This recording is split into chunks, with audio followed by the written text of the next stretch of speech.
One of the stipulations in starting the podcast was that we have an audience that say they want to hear this. And number two, we had somebody who'd pay for it. So on day one, we had sponsors. We came to the market with a pitch. We had a sponsor on day one. The very next podcast, we had 2 sponsors, then we had 3 sponsors. And then in about 6 months,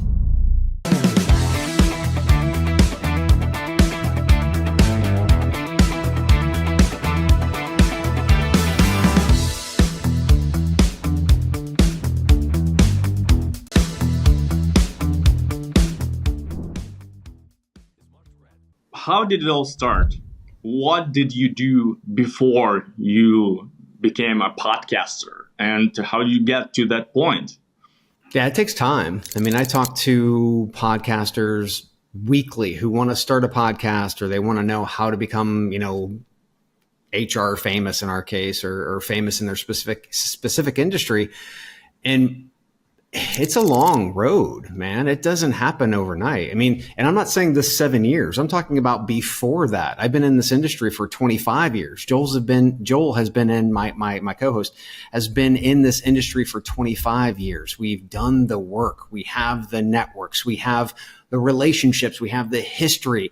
That's the key. And you can't just come in. I don't know how many quote unquote influencers have come to me and say, I want to be like you. And it's like, well, it's going to take you about 25 years. Right.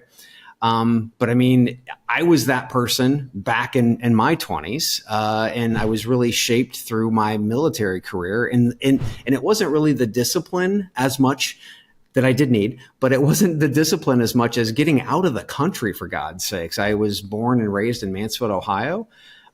Very blue collar, very industrial, very manufacturing, GM, AK Steel. And I needed to see a little bit more of the world. And that gave me the thirst to see more. It opened my eyes to more that was out there, not just more from the standpoint of, beautiful oceans and beaches and so on and so forth, but people, right? And I think we get hooked into looking at our differences more than we do the humanity of things. That to me is kind of like a daily journey. And it started way back when I was 18 and I joined the Army. So 7 years ago, you guys started out. How did y'all came about? Whose idea was it? Because was it Joel's or yours? Give it to us. Yeah, no, it was my idea. I'm usually the big idea guy, right? He actually had just started a new startup. I had left the biggest staffing or RPO organization in the world, Randstad, where I was the director there building, veteran hiring programs for companies like Ford Motor Company. And I was burnt. I was done. I wanted to get back out. I wanted to work for myself. Joel was working for himself. He lived in Indianapolis. I lived close to Indianapolis. So I said, you know what? I've been heads down for 2 years. I haven't been on the circuit doing speaking like I did before. He hadn't either. So we needed some kind of branding mechanism, right? Some type of voice box. Mm-hmm. And I just saw the analytics on podcasts and they were starting to hockey stick, right? They were starting to get to that point where everybody was uploading podcasts on their phone and they were listening. And I said, you know what? I think this, and this is in 2016. I said, I think this is a good idea. It took me about a year to get his ass off the couch. And then we started the Chad and Cheese podcast, a lot from the influence of both of our wives, by the way. So they both, I was pitching to him and I was pitching to them at the same time at a dinner. And we're sitting down to a very nice dinner and they both looked at him and they're like, what are you waiting for? Just do this. And so that's where it happened. Interesting. And that was the rise of our audio podcast in America. Yeah. Yep. Because right now we're seeing the hockey stick basically in video podcasting. Video. A lot of people are turning to videos now. But I understand that still Americans staying in traffic, being, washing dishes, listening to your favorite podcast is just a way to go. Yeah, whatever. Yeah, absolutely. Okay, and over years, when did you understand that this can get you somewhere, that this can be the primary source, not only of your interest and attention, but money as well? When did it become something that could actually pay your bills? Well, one of the stipulations in starting the podcast was that we have an audience that say they want to hear this, and number two, we had somebody who'd pay for it. So on day one, we had sponsors. We came to the market with a pitch.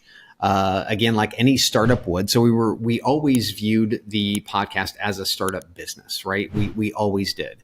And so we had a sponsor on day one. The very next podcast, we had 2 sponsors, then we had 3 sponsors. And then in about 6 months, and I attribute this more to us being able to target, a gap in the market, in our market, and our voices being able to fill that gap, right? And our experience being able to fill that gap. And Talking about the product market fit. Yeah. And then our way of actually vocalizing that, right? So HR is a very, very, buttoned up kind of, right? Industry. Well, we came out of it and said, fuck that. This is not about being buttoned up. This is about being able to actually say what you're thinking. Yes, and sir. If you were 2 guys, which is what we were, 2 guys at a conference, and you were at the last day and you were at a bar having drinks, what would you be talking about? What would that sound like? Do you think people would listen to that? And we said that the stipulation was at least 100 people said they had to listen, they would subscribe. We had 400. So we blew that out. We had a sponsor. We had 2 or 3 sponsors within the first month or so. So at that point, it was great. After 6 months, we started to see a huge explosion in our downloads and our obviously impressions and engagement on social media. And then in January of 2019, I went full time with the podcast. Joel was still working on his startup, but I told him, look, this deserves more time. I'm going to break away from consulting. I know that this can actually, if we put time and effort into it, this can actually be a primary revenue driver. And it wasn't too long after he joined me, and we were both full time on the Chad and Cheese. How, though, did you come up with the concept? Because so many people try things out, not understanding clearly why they do what they do. Mm-hmm. Maybe why is a question more of an internal question of self, right? But I mean, how did you understand the gap in the market? Was it so obvious? Were you just fed up with people not being able to speak their mind? Yeah, I mean, I was starting to get into podcasts, and I listened to a podcast called Pod Save America, right? And this was a podcast about politics, but it was an explicit podcast, and they were saying things that people wanted to say on TV, but they couldn't, right? Because they were censored. Totally got it. So it was like, wait a minute. This is how it sounds when me and friends get together at conferences, or we're on conference calls or things like that in our little safe bubbles, right? What if we got out of that safe bubble and we started to have the discussion like normal people? And that's the thing. And we're starting to see this in politics, especially in the US. We've got a VP candidate named Tim Waltz. And that guy seems like the guy next door. He seems like the guy who would mow your lawn when you're gone for holiday, right? He seems like that guy, the guy that you would go and say, hey, I need some help with my, with my garbage disposal or something like that. And he would come over and help. That, to me, that brings people in. It draws people in. Nobody was doing that. Nobody. Everybody was talking very warm and fuzzy and, oh, isn't that great? And yeah, that's wrong, but we should fix that, but they were not talking about the serious things that we knew they were thinking about because we heard them say it. So we said, you know what?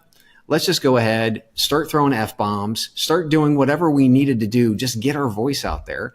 And there was nobody in the industry that was doing that. We had some that were saying that they were edgy, but they were just saying that they were edgy. They weren't edgy. We were fucking edgy. So the ingredients, understanding how you are different, being blatantly truthful about stuff, having the experience, knowing what to talk about. That's the second ingredient. And having a partner. What are the things that people told you that made you course correct or something of this kind? Do you remember some feedback from, not maybe course correct, but little changes that you were able to implement from your listeners' feedback? That's really interesting. Especially criticism. Do you get criticism? Oh, of course. And it was funny because when we first started the podcast, we had a bunch of people come out and say, you can't say that. You can't say that. And, you'll get blackballed. You can't say that. And I'm like, well, then we will, but this is the format and this is what we're doing. So you've got to be able to go against the grain sometime. But then we were it was actually in Nashville. It was for a show in Nashville, and there were some HR ladies that were coming up to us and were like, "We're listening to your podcast all the time." And I always ask, first and foremost, I say, thank you so much for listening. Please tell all your friends. But why do you listen? And they said, well, because you say what I've been thinking for 30 years and you're authentic. And my next follow-up question is, okay, what makes you think I'm authentic? And that that is when they actually said, well, you cuss. And I said, so me dropping the F-bomb doesn't bother you? And they're like, oh no, that's a sign of, authenticity. So at that point, we were actually trying to curb back the F-bombs, and we were going to what we call a PG-13 model. In a PG-13 model of a movie in the United States, you get one F-bomb. That's it, right? You get one. That's what you're allowed in a PG-13 rated movie in the United States. So that's the model that we were trying to go through, because we had some people saying that we were too harsh, some people, and then we had these others saying no. And these are the audience that we wanted, right? And so I kept asking, and I kept getting the same responses over and over. So we dialed it up. We're like, okay, fine. We're going to go just raw Joel, raw Chad. That's what the people want. That's what they're going to get.